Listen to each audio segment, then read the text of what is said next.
Hi guys, last week we learned about functions. I introduced the concept to you and we did a little bit with function notation, which looks like this. Now we want to be able to determine whether or not something is a function, whether or not a relation is a function. So first we need to know what a relation is, and basically a relation is just any set of ordered pairs. So any set of ordered pairs. So here we go, in example number one.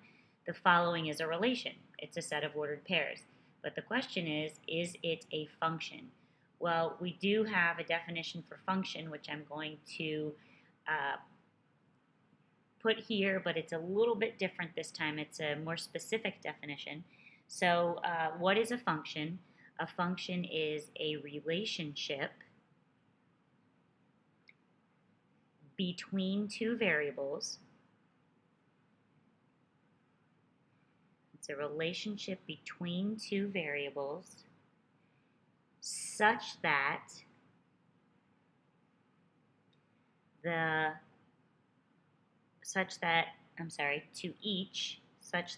to each value of the independent variable or x value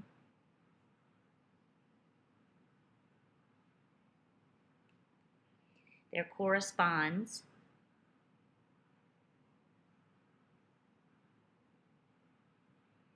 exactly one value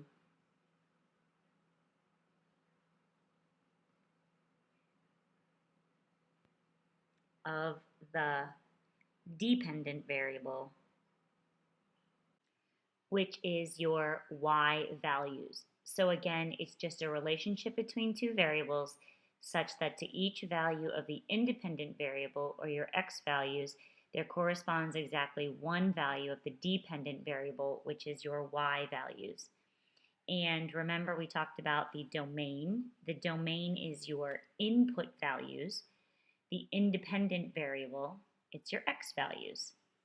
The range is your output values, which are your dependent variables or y values. This is a lot of words, but the work is actually pretty easy. So let's move on to some examples. Okay? So looking at this example up here, I drew it down. If you slide down your paper a little bit, you'll see down here, is it a function? There's our list of points. The domain is our x values, so that will be, typically you want to put them in numerical order. -1, 1, 2, and 4, so it's all of our x values. And then in the range, you put your y values. In this case, we have -3, 5, and 8. So 1 goes with 5, so we say 1 maps to 5. 2 maps to -3. -1 maps to 8. And 4 maps to 8. So is this a function? The answer is yes. And why is it yes? Because each of these only goes to 1 on the other side. Basically, each one in here only has one birthday, if you want to think about it like that. It's okay for 2 of these to go to the same thing. It's not okay for 2 spokes to come out of this, basically. So the next example is this one. Is this a function? Well, let's put our domain in here, our x values, 1, 2, and 3. You don't write repeats. And then our range is 4, 5, 6, and 7.